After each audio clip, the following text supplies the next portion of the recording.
sorry. The song is, kind of stuck in my head. I mean, I'm just gonna play this beginning part of the clip. I think it explains why I'm in such a good mood. Just look at this scene. It's so good.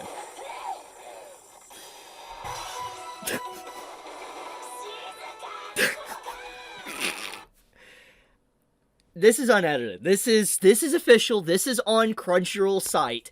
We have our characters in 100 Girlfriends going Super Saiyan. Like, this might be this might be top 5. Like, top 5 references to Dragon Ball I've ever seen. The only reference I say that might beat this is the Gintama references. Like, for instance, if you've ever watched Gintama, there's, like, parody episodes dedicated to Dragon Ball, and there's some really funny ones, like they show Frieza and Cell and stuff, so I would say that's probably a tier higher than this, but the fact that you have legit, like, Dragon Ball music playing for this scene, and then just, you know what, let's play this scene, just listen to what is said here. It's clear what the reference is, but I'll spell it out for you after, like, you know, what happens, but just listen to this real quick.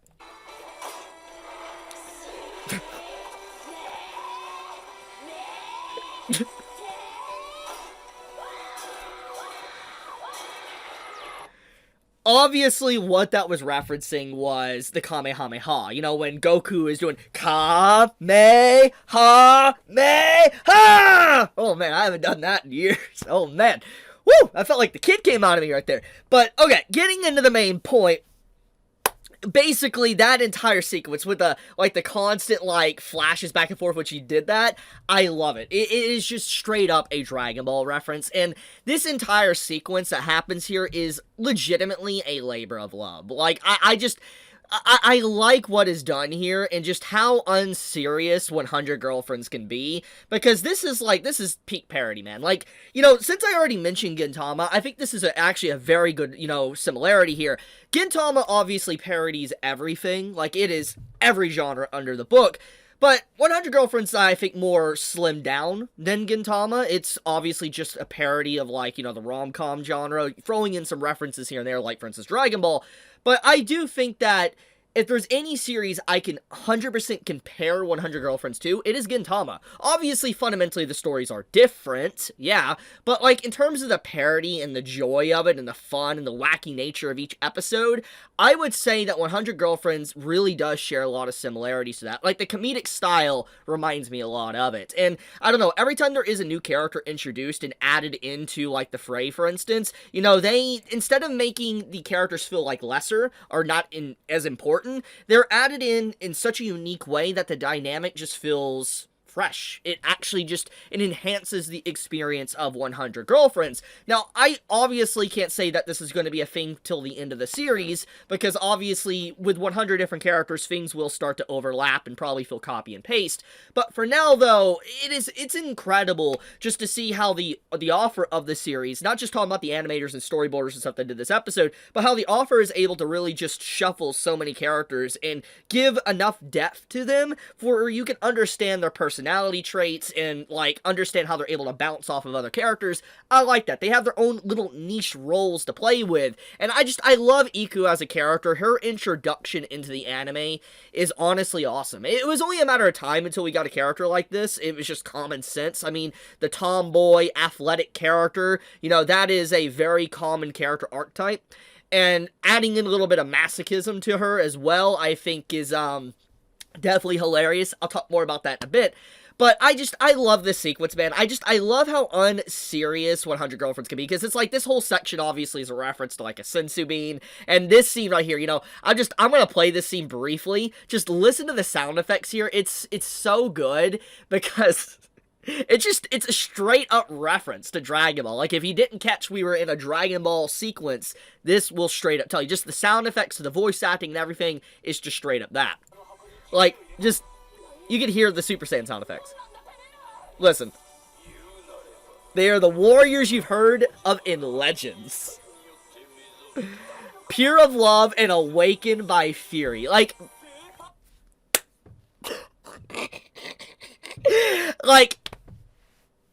oh my goodness, man. Like, I love it, dude. It just, this is perfection. Like, this is, I love this, man. This really goes to show, though, like, the legacy that Dragon Ball really has on the industry. And this is something I feel like a lot of people, or not a lot, actually, just some people don't truly understand the impact, the cultural impact that Dragon Ball has legitimately had on anime and manga, and actually even outside of that. It is a iconic and legendary series that really set the bar high, and even to this day, 20 plus, almost 30 years later, we are still having references to Dragon Ball. Obviously, Daima is still airing, but it's crazy to see so many references to iconic scenes like Goku's first transformation, or Super Saiyan 2, different things like that. It shows that Akira Toriyama's legacy will live on probably eternally until the day humanity is probably gone, because of just how significant it is to just pop culture itself.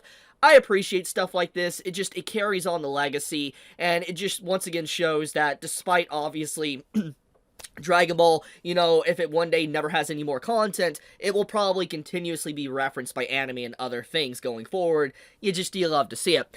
One thing I do want to point out, though, and I think the reason why this was incorporated, by the way, like, is such a unshameless as possible. Like, obviously, this is just straight up Super Saiyan, or Super Saiyan 2, technically. I think the reason why this is being able to be done is actually because, if you look at the beginning of the episode, and these beginning episodes, it's literally sponsored by Bandai Namco. They literally, like, they publish Dragon Ball games and stuff. So I do think that in general, the fact that they're, like, a big sponsor to 100 Girlfriends, I think that's probably what gave them the leeway to, use so much references without actually going into copyright area, because they were given the freedom to actually do that.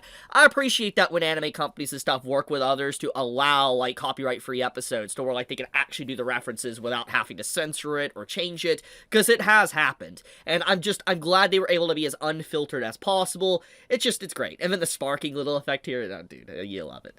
So, let's segue into Iku for a second, because obviously this this episode in general, and these past two episodes technically, has been about Iku, and just, like, who she is as a character, what she is playing baseball for, and what Rintaro is going to do to be able to add her to basically his harem.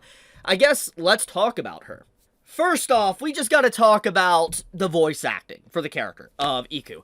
I mean, I think everybody knows by now the voice that we have for Iku is the same voice that does for Megumi from Konosuba. Very iconic voice actor that has voiced so many great roles over the years, for the decades even. Just a very well-renowned voice actor, and seeing basically the same voice actress that has done Megumi, basically doing a character that's pretty much baseball darkness, is kind of funny.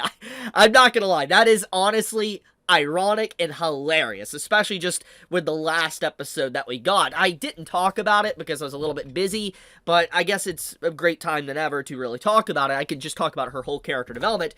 Iku as a character, obviously, is that typical character archetype of the stoic, athletic character, mainly for baseball. She has a lot riding on her shoulders. She has a chip on her shoulder, so to speak, and she wants to be a really good baseball player and basically have people, join her team. She can inspire them, make her friends proud, all these different type of things. She has that very standard cliche character archetype, which there is nothing wrong with that, because obviously all the characters within 100 Girlfriends pretty much are a character archetype to some degree that has a spin put on it, because obviously 100 Girlfriends is a parody anime that just likes to have fun with it. But anyways, her character has a little bit more depth added to it, and especially in this ending sequence. She accidentally, when she did a home run, the baseball flew out, and it actually hit someone and badly injured their head. And it was honestly crazy just how uncensored it was. Like, you actually see, blood dripping on the ground and stuff, just showcasing the damage, and that's some serious damage she did to someone. It obviously isn't elaborated on exactly everything about the person that took the headshot, but it's very clear with the amount of blood loss and everything. could have been a concussion, could have even caused brain damage. And so you factor in all that, it's very clear why she has had a lot of trauma and a lot of, like, inability to be able to swing the bat against someone pitching at her, because it's not the fact that she couldn't swing it or even hit the ball, it's the fact that she was afraid that she would hurt somebody, and she did not want to do that. And I think that adds another layer to her character as well, because obviously last episode wanted to definitely reinforce the fact that she is basically borderline a masochist. She will push her body to the point of passing out and she's delirious. So she is that, and I wouldn't necessarily say that's her only main core feature of her character, but she is pushing that line. But what I mainly want to say is that her not wanting to injure people or afraid of hurting people while in turn allowing herself to get hurt or be a masochist about it is a pretty interesting layer to her character, and it makes you wonder the reason why she's like that is probably because of the situation with accidentally hitting someone with the ball. That is at least the conclusion you could kind of come to that shaped her personality and how she is right now within the story. So I like the depth to her character. There is some stuff you could draw from it for why she is like she is. On top of that as well, I do like how Rentaro, he catches the ball, and he reassures her, like, no matter what, I will catch the ball for you. You don't have to worry. I think that was a very emotional moment, even though it might come off over the top. 100 Girlfriends is an over-the-top series, but it's emotional because it shows, once again, that Rentaro, he will do anything to give people reassurance and try to be there for them at their darkest hours or the moments that they really need someone there for them. And I like that. Just him grabbing the ball and obviously throwing in like a Dragon Ball reference with it as well. Basically, if he doesn't catch it or he doesn't stop the ball from hitting the ground or another person, you know, obviously it would be the end of everything and it would completely break Iku. I love that. The parody reference is thrown in, but also keeping it in a very serious way. That honestly is a talent, and I think that is not talked about a lot as well, because there is legitimately a talent to doing just comedy, and there's also a talent to doing just serious mode story, but there's an even greater talent to be able to properly mix serious and comedy together and make it really flow in a way that keeps the audience's attention, that doesn't necessarily whiplash them out of the series and break their immersion. It takes a lot of talent, and I think that there's only a few individuals within the industry I have personally seen that is actually really capable of doing something like that. Obviously, Gintama's offer is capable of that. Akira Toriyama, the author of Dragon Ball, I think is capable of that. And I think 100 Girlfriends is another good shining example of someone that's able to do seriousness with comedy as well. And I don't know. Every time I see this series, I go in just wanting laughs, because obviously that's the main fundamental thing for me. But it does leave me just like, man, it really does tell such a good story while also giving you laughs. I mean, the whole Shizuku stuff as well. Like, when you see, her getting bullied and the entire team goes basically Super Saiyan to defend her honor. You know, obviously, once again, this is over-the-top comedy, but I think anyone that has been watching the series that's been investing their time into it probably would get legitimately upset for, Shizuka, because she got bullied right there. She was getting trash-talked, and so you'd want to see the enemy team go down, and I like that. This is a perfect example of mixing comedy and serious nature for a show. So yeah, I mean, 100 Girlfriends, it's always such a good anime. I absolutely love this stuff, and, I know not everybody's going to enjoy it because of certain themes or aspects of it or unbelievable nature, but man, do I enjoy watching this series every week on Sunday. It is just a treat. It gives me a smile, it puts me in a good mood, and really, at the end of the day, that's all I want from an anime. That's literally all I ask for. I just want to be happy and put into a good mood and talk about stuff that I love. So I'll leave it at that. Thank you so much for watching. May all of you have a wonderful and happy day. And subscribe, leave a like on the video if you enjoyed the video. Stay winning, everyone. Chibi out.